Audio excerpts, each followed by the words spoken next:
Hello and welcome. Emojis make for cool profile pictures. And now, in macOS Monterey, you can have an animated one set for your Mac's login or lock screen. To set one, click on the Apple icon in the menu bar and choose System Preferences.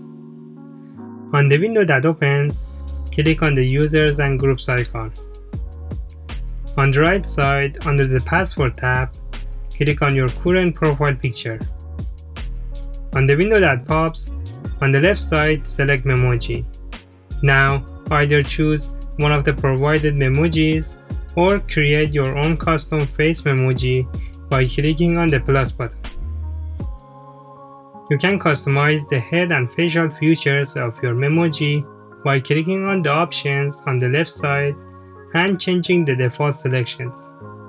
Once you are satisfied with your character, click Done. You should see your Memoji on the bottom left side in a circle. Grab the slider below it and adjust it so that the Memoji fits properly. Next, choose your perfect pose under the middle tab and your style under the last tab. Click Save to finish it up. Next time you will log into your Mac, you will see a cool animated Memoji on your lock screen. Please like if this video helped you, dislike if it didn't, subscribe for more tutorials and tips, comment to ask questions or to give feedback. Thank you.